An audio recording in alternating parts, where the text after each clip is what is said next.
didn't get sick, and really the only difference between both of us is that she's on top of taking her vitamins every single day. And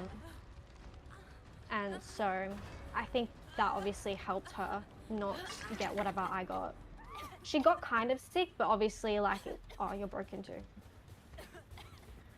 She got kind of sick, but obviously not to like the degree that I did.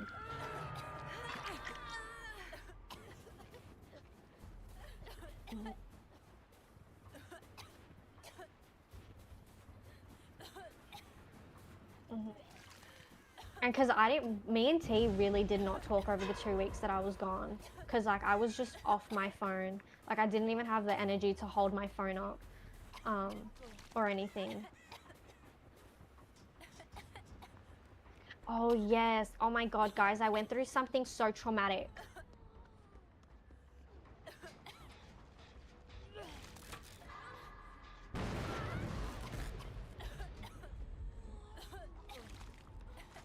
Yeah, she did ask me that. She asked me multiple times, and I'm so thankful that, like, grateful for her. Because it was a traumatic, so basically, to explain what happened, it was on the flight back, and I could already see, like, the city from outside the plane window. So I knew, like, any moment now we would be, like, landing. But we were doing a lot of, like, little turns. I think the pilot was taking the scenic route. I'm unsure if it's because, oh, I forgot I was using conviction. I'm unsure if it's because like he was waiting for other planes to land, or he just had to do like take a different route to like face the landing strip head on. Whatever the case was, it was taking quite a while, and it was like minor turbulence. But I feel like when you descend and you're in the clouds, it's kind of like what happens, and like there's the wind and stuff, but nothing like to write home about. And so like we're descending, and it's a little bit rough. Like I feel like sometimes you get the descents where you don't even feel the drops, and then sometimes you get the ones where it's like the big dips and your stomach kind of like falls out of your ass, like you're on a roller coaster. And so that's kind of what was happening. And we're getting closer to the ground, so closer to the landing strip, and all of a sudden we just like ascend really quickly. Like the plane basically like tilts upwards, and yeah, and like the machine was like whirring like really loudly. So that was fucking terrifying, and the pilot hadn't come over like the comms to tell us like what was going on at this point. So I think the not knowing of it all was terrifying. Just like not knowing like what the reasoning for it is, and then it kind of just like leaves like room for the negative thoughts to start. And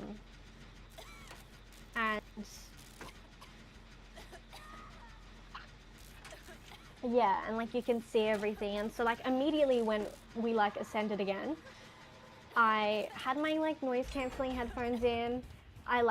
Luckily my mother was there, so I was really grabbing her onto her for emotional support. And I just did not want to see what was going on around me. I didn't want to see outside the windows. I was fucking terrified, to put it plainly.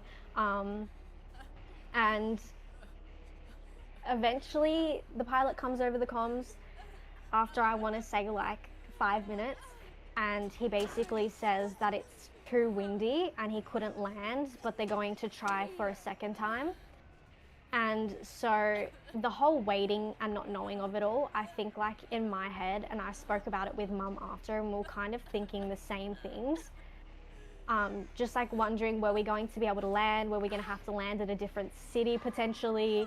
Were we going to have enough like fuel to stay in the air so we could land? It was just horrible. It felt like it was just going on for hours, but really in reality it was like in the span of like 15-20 minutes, I want to say. It is.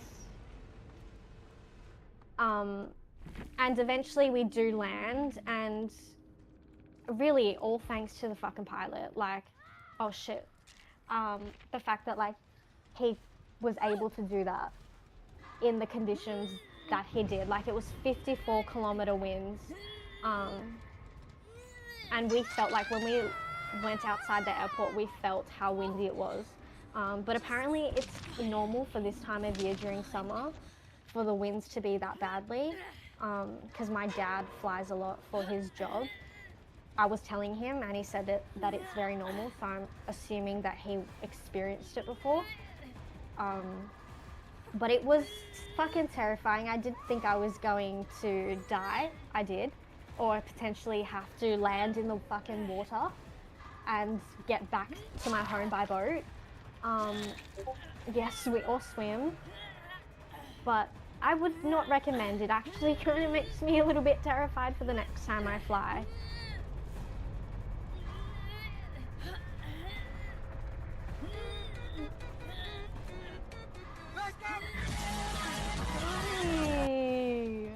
Hi, Avo. How are you? It has. Miracle Mint.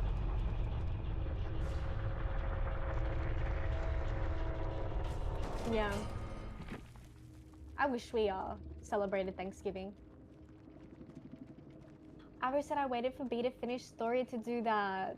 Well, thank you. Thank you for being so kind and waiting.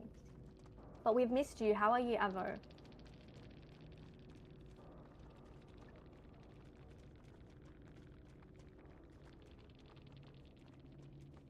Scratch said that's what watching too much air crash investigations does. I actually avoid everything to do with like air crashes, planes malfunctioning, because I know I fly at least once a year and I like to avoid it so that, yeah, I don't wig myself out. Jupiter said flying is one of my biggest fears, low-key. It is very terrifying. Like, especially like when you have that realization that like you're in the air right now and you can see everything. Sometimes it's cute. Like I always love getting photos of the sky when I'm in the air, and having the window seat. But then when you start to really get down to it, because I think I low-key have a height, like a fear of heights. Yeah, because I was like the shopping centers over there, they're like at least minimum like 4 levels. And so I started to get scared to walk towards the middle of the shops because they have like the glass all the way around so you can see down to the very bottom. And I just started to get really terrified of walking near them. Like I'd make it a point to walk on the very far right side, the furthest away from those like windows. Because I don't know. I think maybe the flying of it all is also kind of bringing up my fear of heights.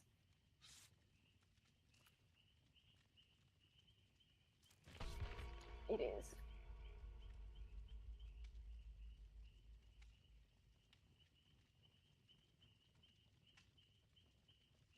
Mm-hmm.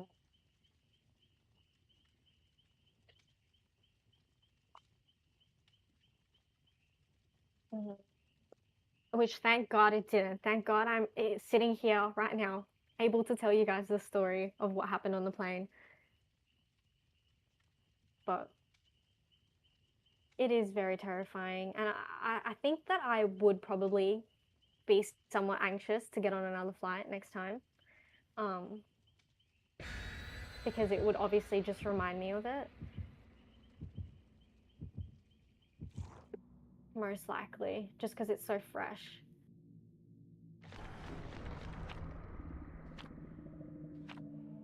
Avo said after I had to go on like 5 different planes and 3 days of just sitting in airports, I didn't care what happened on the planes. 5?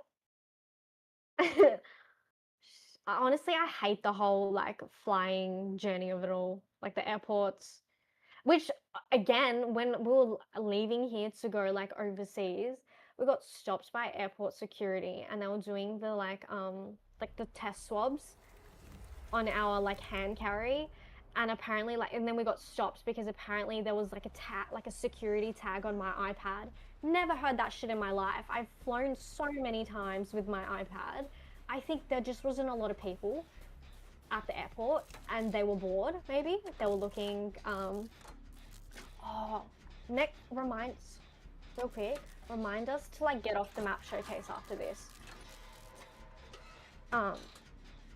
Yeah, I don't know what security tag means. That's just like what I was told, and the reason why we got stopped is because apparently there was a security tag on my iPad.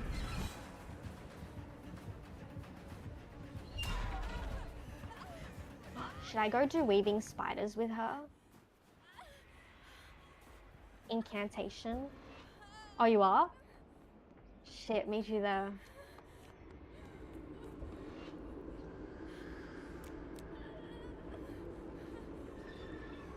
I'm just scared.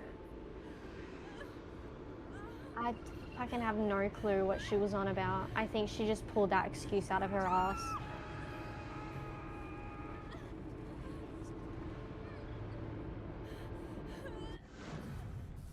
There was nothing, obviously, when she checked. She put her little thing in the machine. Like, it's like a cloth. Oh. I thought we could get it. I thought we could get it.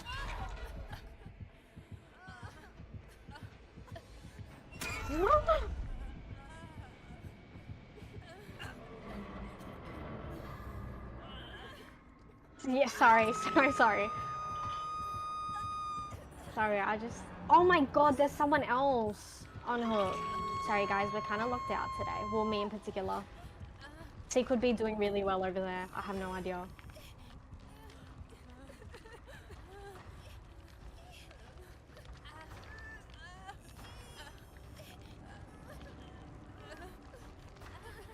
Yeah, because like I said, I've had my iPad for like years now.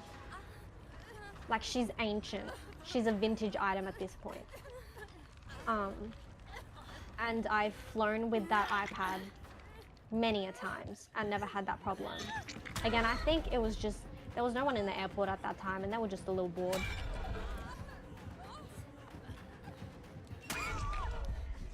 Oh no. Yeah, exactly. She's promoting a healthy lifestyle.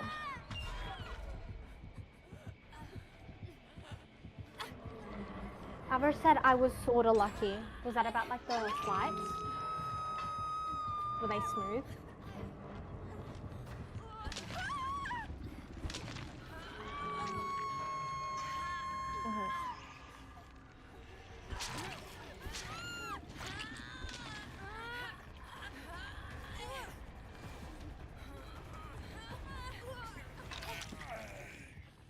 Micro said I'm trying to snipe y'all. You're playing killer, right, Micro? I've got my fingers crossed. Oh shit.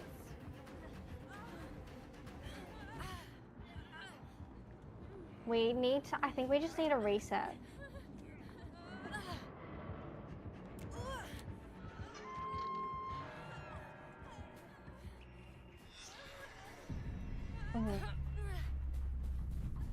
Okay, anything you put your mind to.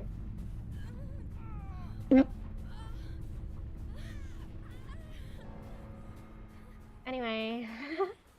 Ciao. Anyway, so...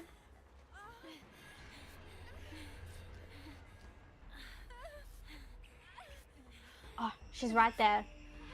Oh fuck, she definitely sees us. Oh shit. Oh, he got Maureen. So you were asking Quirky how the game's going?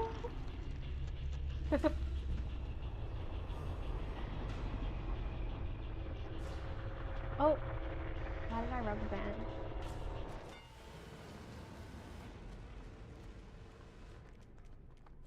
Okay. Here, Hachi. Come here. She's definitely around me somewhere, isn't she? I can hear her. Wait, do we have the offering? Fuck.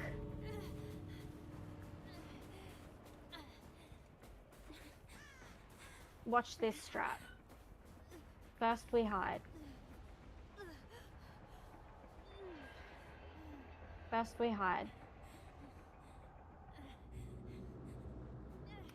Hi, Corky.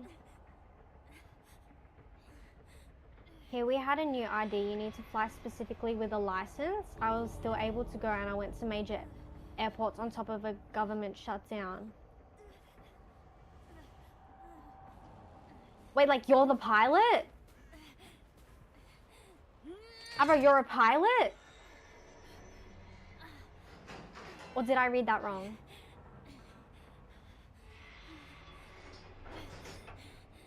You're waiting for Deadpool? Oh yeah, the new one is coming out, hey. You know what I'm really excited for movie-wise? Avatar. The new Avatar. I love the franchise. I think she was just being nice. I think she's just letting me go.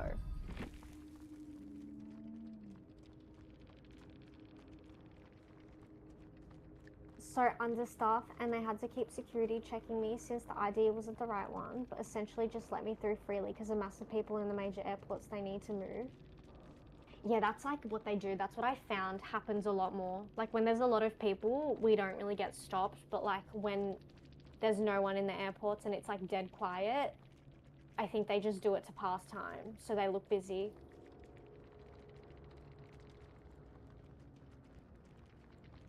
I can't believe you didn't tell me you were streaming today. We didn't want to say it just in case plans got changed. We didn't want to let you down, Quirky.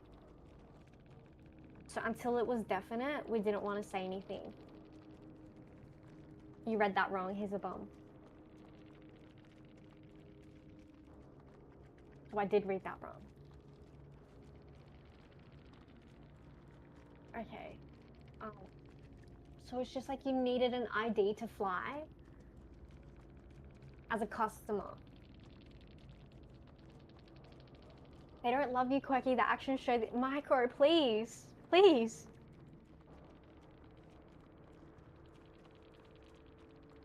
Don't listen to Micro, Quirky. You know we love you so deeply. You were on my Discord Wrapped.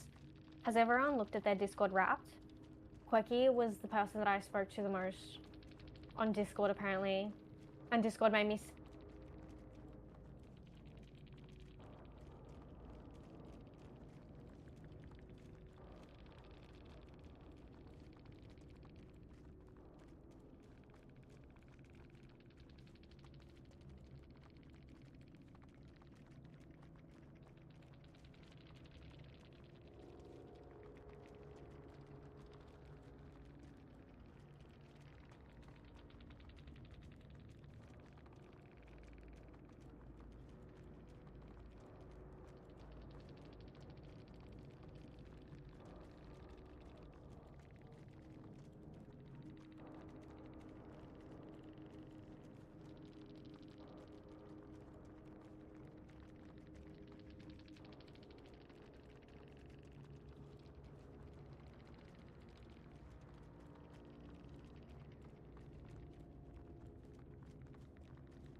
Hello?